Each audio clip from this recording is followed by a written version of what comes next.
sayidwa tukupasirani zimene wayankhula Dr.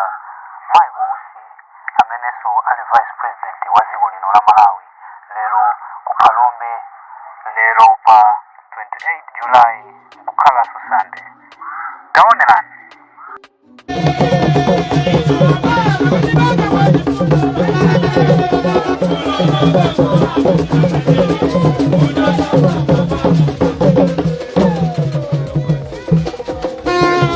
Zibo kwambiri poyamba ndipeleke ulemu kwa Paramount Chief Kaduya adisi athu mafumu onse amene muli pano ogwira ntchito za boma azathu asopa azimayi ndi azibambo a UTM muli pano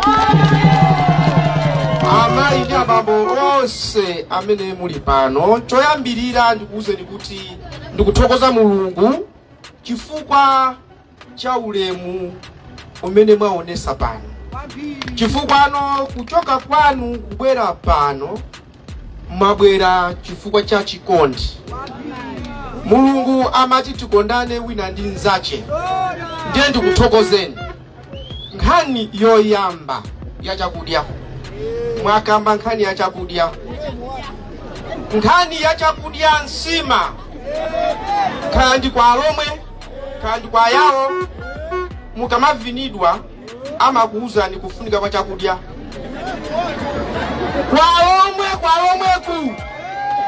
kwa alomwe amati mutondimana na lupepe munda kanna yawo malangwe.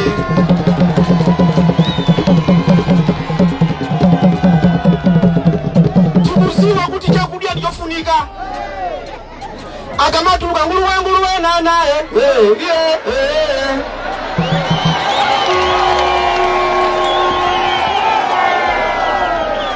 akutuluka chifukwa aziwa avinidwa. Ine navinidwa chakudya kufunika kwake ndimatoziwa.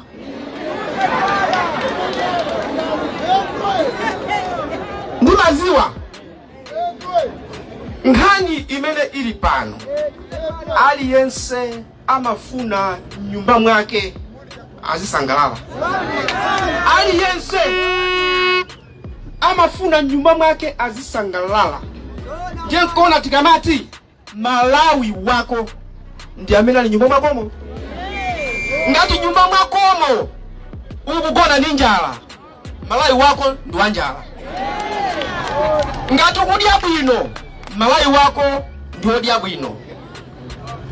Ndiye kumafunika kuyang'ana. Munthu ukamadwala umadziwa ndiwe ndikudwala kapena mwana wanga akudwala ndipite naye ku chipatala, ndiye amakufunsa vuto ndi chani. Choyambirira pano mwakamba nkhani ya njala. Ndikuuze ndikuti mawu sokoti ndamva adodima ndinayitana ku office tinakambirana njala ili lero.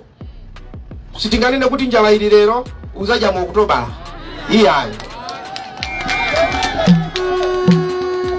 Ndifuna ndinene nkhani iyi poyibweza pang'ono kunena kuti mboma muli anthu abwino odziwa kugwira ntchito molimbika, komanso muli atambwali. Muzaona pa district mwamva napita kuchikwawa modzidzimusa kuthyowa modzidzimusa ndi mapita mmene muja sukuti ndikapangise manyazi anthuwo, koma ndikaone mukulipidwa ndalama kuchoka ku nyumba kwanu kupita ku ntchito mwapita ku nthawi yanji. Number 1. Number 2, pa deski panu ma project oti anthu apindule nawo alipati. Anthu amapita kwa DC ku office kuti akathandizidwe kaza ndalama za ana masiye, koma kuti abwere kumene kumava sanabweretu. Abana sanabwere. Tsopano munthu kuti athandizidwe imatenga nthawi yayitali. Bwana DC ndikupempheni pano unena kuti ku DC ku district council aliyense amene sagwira ntchito bwino osamunyengerera kunena uyu sagwira ntchito bwino and give us evidence kuti uyu sagwira ntchito bwino. Zomwezi zolembana kuti kapena mtukula pakhomo, zomwezi kuti anthu alandire, ena amangoti ndilemba pambumba panga, ndilemba otswana nawo. Ziwani izi ndikumanena izi nthawi zonse. Kala na mbuyanga, kala ni mbuyanga. Njinali nakwina kwake kunena kuti Mulungu anamulenga munthu mwa style iyi. Ndakulenga kagwire ntchito yopindulira anzako, ukamaliza umwalire, ukamwalira akakuuze upita ku moto kapena ku paradiso. Game ya chilako ndiye amene tili maudindo fe tisamale. Kunoko ndinabwera ndi anthu anifu mwakumana nawo afumu, tauza kuti kuno ayambe kuthandiza kuti anthu akhatika ngachepe azilandira. Ndiye muone kuipa kwa munthu. Timamva anthu akamalankhula kuti timamva, kati pa radio timamva. Siku lina nakwera minibus, zoti ndine osaziwa ndakhala momwe phe ndi anagundika kunena goma limeneli njala, goma limeneli ena atukwane uyo, ena atukwane uyo, zoti ndili momo samatani samaziwa. Zinali bwino chifukwa ndinamva zenizeni. Kumapeto kwake nkhani zimene ndinazitolera kwa anthu enieniwo: 1. Njala. 2. Ngongole anthu osauka kwambiri chikole achitenga kuti.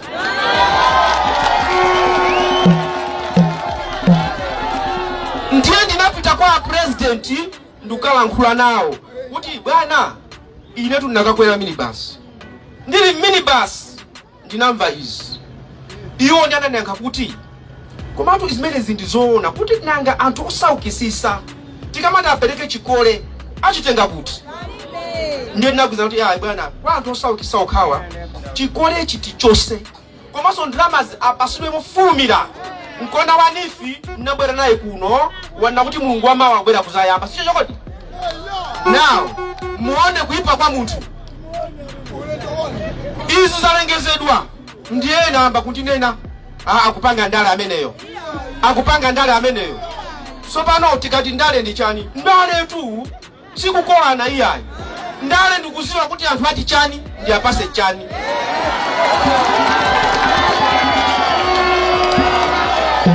Ndale ngati simuziwa ndale olokaza kwa nyumba umamuona kuti uyu apa sipali bwino. Ndio pasani chisanzo. Nkaza kugambira mamawa ungumutu bwana isiru iwe chakuti mpaka na mazulo ndio usiku magona ma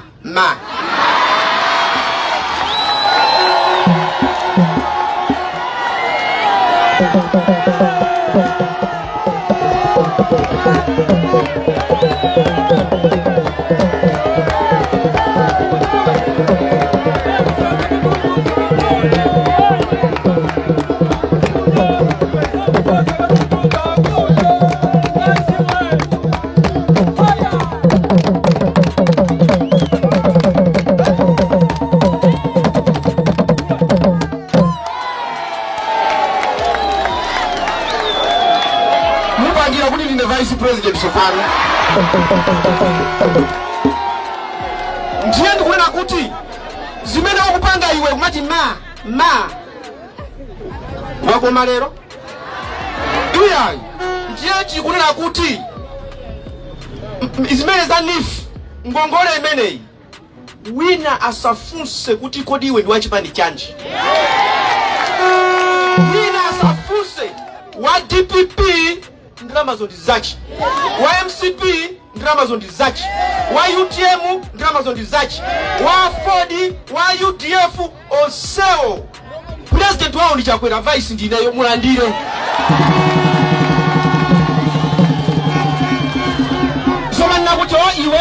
iwe talemba na chipani ichichi inyayi aliyense alandire ndati Mulungu anatilenga kuti tibadwe tipangire zabwino munthu zathu timwalire akatiweruze misewu iwiri uzikalira uko kapena uzikasangalala uko. Ndiye Fred kusimikizira na mfumu adisi. I would like to assure you here kunena kuti anifi akulu dauza athandiza posa ngati sathandiza ndauza sumulipo undiimbira foni awatu anangobwera kuzanena kunena kuti ndikukukonda umuze nkazi I love you I love you I love you satopa umafuni oti I love you I love you mwe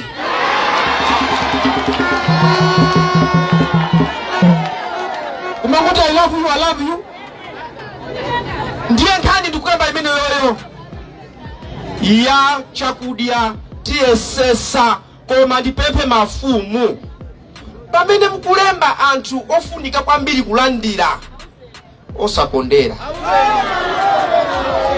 chifukwa inuyo ndi nkhala pakati paboma ndi anthu amene ali kumuzi kunja kuno ndikuziwa anthu akuvutika. Alipo anthu ena akamagona agonera mphasa yotinda akazuka amangoyangana kuti kodi atandipase ndani mwana kutenda thupi amangozungulira basi mwina kumanira nkulaoka muli bwanji ndili bwino muli bwanji ndili bwino muli bwanji ndili bwino yeka chifukwa wazungulira ndi umphawi. Somano zimene zozo asogolera alipo achakwera alipo ine ndilipo boma lilipo mafumu mulipo kanga chepe oti tithandize munthu amene yoyo tipange choncho osayendesa za ndale pa moyo wa munthu osachita ndale pa moyo wa munthu. Kuchipatala mukafuna kupita kuchipatala kuti mukathandizidwe mankhwala mmafunsa kuti iwe dokotala ndi wachipani chanji mmafunsa tisiye imeneyo olo kufuna kupanga chibwezi misikana mmafunsa kuti poti iwe sana kufusire ndiwe wachipani chanji oi wa UTM upeza ali kuti ali ku MCP wa MCP ali ku DPP angotengana ndife amozi. Mulungu afuna tipangirana zabwino wina ndi zache tisanafe.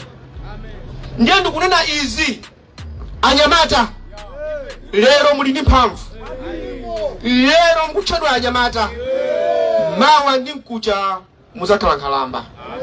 Ndiye mumve mawu awa kunena kuti ngati museweresa unyamata wanu osachita bwino ukalamba wanu uzakuvutana. Pamene muli ndi mpata woti mulandire kanga chepe mukalandira chifukwa ndalama zimene tikufuna ogulisa masamba alandire tomato alandire ogulisa kandi kanyenya alandire zitumbuwa alandire koma mukalandira muzibweza mukabweza mutakulandira zina zili ngati munthu wakupasa mbewu ukukazinga ndikumangodya kukazinga ndikumangodya zikuthandiza ayi. Ine ndinakauza president kuti sindifuna kuyenda ndikumakamba za ndale ngati pali ndale zikhala kukatenga zinthu chituko cha anthu kuzapasa. Ndikuuzani zimene zinachitika m'Bible mukawerenge Luka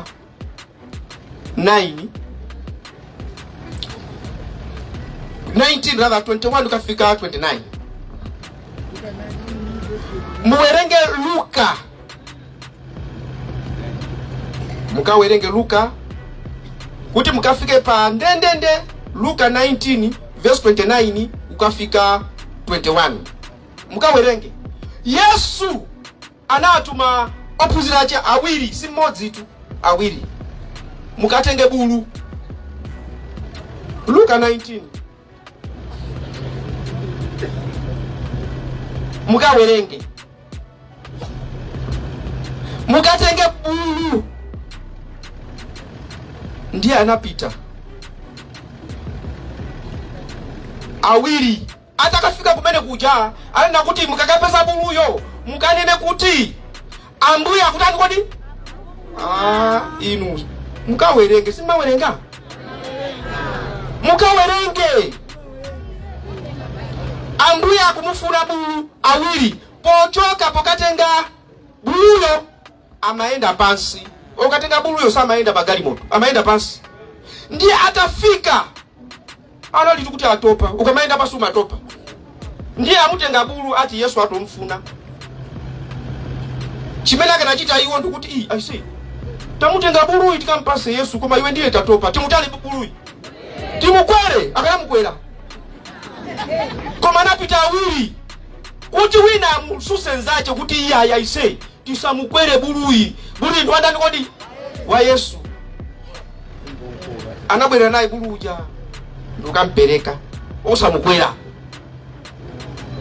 chiyambire matipate inuyo mabwana mukatituma ife andale amboma mukatitengere bulu chitukuko mbwere nacho timabwera tachikwera kodi chitukuko chikwera iwecho ndi chako mukatitengere ndalama za nifi zibwere kuno kuti zifike kuno zakweredwa zifika ena mambo kwera chitukukocho ulendo nacho kwina kwake iwe upita nacho kuti chitukuko changacho ulendo ndiye tikunena kuti tonse okuya ntchito mboma musakwere bulu wa anthu si wanu bwera naye yaini yake akwere adisi mukundimva tisakwere abulu abali atuwa kalani ndiye nkona ndikuyenda mbaboma mosemu ndipo sindiyenda ndekha tikufuna ife ogwira ntchito mboma tipange chilungamo amipingo atipempherere kuti zinthu ziyende bwino kuchipatala munthu asanapite kuchipatala amapemphera ambuye ineyo ndifuna ndipite kuchipatala akandithandize ukupita kuchipatala ukupeza achipatala aja sanabwere ndipemphe achipatala mziko muno chonde tikuzuwa pali zambiri zovuta za inu koma ichimene ndikupempha tiyeni tithandize amalawi ku immigration ku road traffic maofisa ambiri aboma ali mmene momowo ndi amene akupangisa kuti zinthu ziyende kapena zisayende katengeni bulu mubwere naye buluyo musamukwere musamuchole mwendo abwereso pa nthawi yake izi ndizofunika kwambiri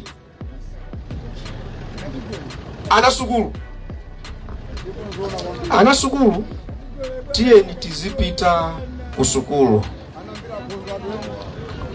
tizipita kusukulu ine ndimabwera kunoko ndimabwera kuno ndi nzanga malemu Diki Chapweteka ndimabwera so kunonso kumpasa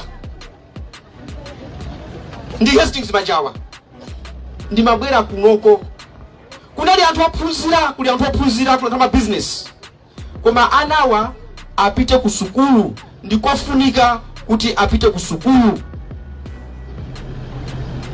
akutipanga signal afuna atapu ayime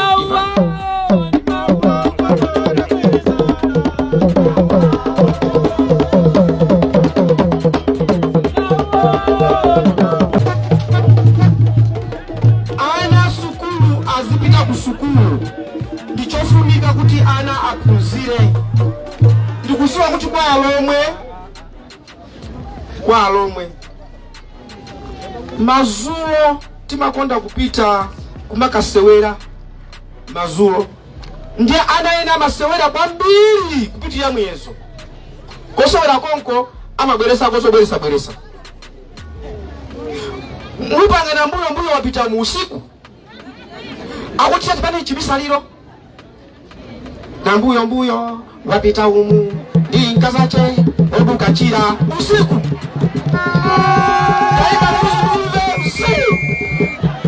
taima uzu ndimve akacheza taima uzu ndimve ilayi zimene ndikulankhula nonse kuphalombe kuno mukuziwa chimene ndikutanthauza? Mukuziwa chimene ndikutanthauza? Basi no, tafina kangaika. Tafina ni amunapo matichani. Kangaika ni mate. Yulu basi, taona ni mayambaso. Ana magule avine kuti asunge chikhalidwe. Magule asavine kuti apitise koipa. Magule asavine kuti apitise koipa. Zamaphunziro ndi zimenezo. Nkhalamba. Anthu amamenyedwa kuphedwa nkhalamba akuti ndi ufiti. Angopanga na basa nyamata kutamva kuti uyoya ndi ufiti nde basi no timkumute. Nkhalamba kulephera bale. Koko ali ufa kumene. Koko ali ufa kumene. Chifatu wakalamba. Nkhalambazi ndi makolo athu. Ndifuna ndikupemphera nyamata ino amphamvu zanu, mukaona munthu akumenya nkhalamba kuti ndi ufiti, mumugwire ameneyo. Mumugwire. Nkhalamba tuzikuvutika. Kodi ife sitizakalamba? Tizakalamba. Ife tizakalamba. Tizakalamba. Munthu wakalamba ya amene itu akafa asanduka na masempwani. Ana masempwani akwani? Ana masempwani akwani? Anyamata chonde mphamvu zanu zoka zigwiritsa ntchito polima. Osamenya nkhalamba. Amuna inu ndikutembenukireni ndikuchenjezeni sobano.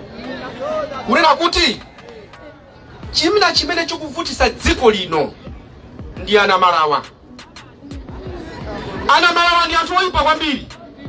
Amaona mwana wa ine ati msikana wokongola, safuna kumkwatira, kumberekera mwana, amusiya. Anyamuka ampeza wina uyuyu, kumberekera mwana, kumusiya. Apita uku, kumberekera mwana, kumusiya. Tiyana tonseto akuti atayang'anire ndani kumakhala ndi mzimu kunena kuti mwana ndabereka uyu afunika sukulu azipita ku chipatala, mayi asafutike naye yekha. Amuna zimene zozo ndikuuzeni tili ndi vuto. Mimba timatenga sife. Koma amati upita uku ba wabandula. Ba wabandula. Ba wabandula. Kumakoyikana musemo. Iyayi. Ana mbiri. Kumava uyufizi alibe. Uyufizi alibe. Uyufizi alibe. Wasonkhanisa bambo wawo mmozi. Ali kuti akwatiratu akwatira ukuku. Ana osewa akuvutika. Boma litenga udindo oyang'anira ndani kodi anawo. Namalawa wangu mkabe. Namalawa wangu mka. Ndiye muzi aziwa namalawa. Zukanga tuzosekesa kuba tizoona. Azimai mbizi ya bazi gogo ena anawe niena nabereka namalira. Asa ndiana mbili. Mai yu anapita. Ana oseo babu wa ndani namalawa. Ndabwera kuno kwathu ndikuuze ndi chilungamo. Zimenezo sizabwino. Tiziyang'anirana wina ndi nzake. Kupemphera. Abale, kupemphera ndikofunika. Chifukwa mukatumidwa inu anyamata kuti kapange ni zachabe za chipani. Ngati umapemphera umaganiza kawiri. Ndikapangire chichoipa. Ngati mmapemphera la Sabata pitani ku church. Kandi Sunday pitani ku church. Kusikiti pitani kakumadrasa. Muzikapanga hani fatate, bunu kalisite, busumate bismillahi. Muzipita. Ndao nalongwanga ali hapo. Kujalaka kusikiti kukuswali ngati yoyo. Kujalaka kusikiti kukuswali. Kufusa kwani kusiana kwa kuli audhu bila binasi ni bila bilifala kindichani kunena. Zimezo nizofunika. Tikatero kuno kupalombe tikala anthu opa mulungu, anthu ochita zeni zake. Pomaliza ndifuna ndibwereze mfundo ziwiri. Mukalandira ngongolezo zigwiriseni ntchito kuti mupindule komanso mubweze. Nkhani ya njala ndinayimva, adodima ndinalankhula nawo. Kumaliza kwenikweni amene akundiziwa ngati pali akuluakulu amandiona nthawi imene yoyo mutakudabwa kuti ndiye mweyi ukudabwa nandiona. Nkhani ndionena kuti pamene muli ndi mwayi wochita chinthu chitani. Pamene muli ndi mwayi ochita zinthu mutani kodi muchite. Mpingo wonse umene muli apa aliyense ali ndi nzeru zake, muli ndi nzeru zake. Pepani ukusamalika kumeneko, ukusamalika kumenekoko, kusamalika sikwabwinotu. Zono ine kunena ndi matoyekha pompo ndabwera kunoko kuti tikambirane nkhani, sitinabwerere kuti tizipange masewera. Nkhani ndionena kuti aliyense ali pano ali ndi nzeru zake. Tigwiritse ntchitozo nzeruzo kuti kuphalombe kuno tikamabwera aliyense kandi wandale kandi ndani aziti anthu akuphalombe ndi oganiza amadya zawo, alibe chani kodi, alibe mulandu. Koma ngati simugwira ntchito kuti mukayendera mazanu, wina angobwera 20,000 kugawira bwana omwewo kuti wa basi mupita, ena abwera kukupasani ayi mupange zanu, muzidya zanu, ukojaza chalibe mulandu. Muzipanga zanu. Mayi a Paramount ndi mafumu anu ndi anyamata anu, ine chachikulu pano ndithokoze kwambiri kuti ulemu umene mwatipasa pano. Sitinabwere pano kuzangupanga njerengo, ndakumana ndi business, ndakumana ndi mafumu, zimene mukufuna kuti zichitike kuno tiyesesa kuti zichitike, pakuti chimenecho ndi chabwino. Palibe chabwino pa dziko lapansi chimene chimakosa kukhala munthu wabwino. Izi tutakwerazi siku lina ineyo izizi udindo menewo uzatha. Ukazatha kunoko ndizabwera. Ndiye sinifuna kuti ndikabwera kunoko ndizakhale ndi mtinte ndikuopa kuti akandiona ana kuti uyo iyayi. Ndikabwera kuno ndizaina ndidi anazati uyu akugwira ndi achakwera anatipangira icho. Ndiye inu Mulungu akudaliseni, mundipempherere, ine ndikupempherereni kuti zabwino zimene Mulungu wakonza kuti zibwere kwa inu, za Kaisara kwa Kaisara, za Mulungu kwa Mulungu. Ambuye akudaliseni. Kuyankhula kwa Vice President aziko lino la Malawi Dr. Patrick Maibusi, ndipo afotokoza zambiri monga mene akumachitira misonkhano yawo.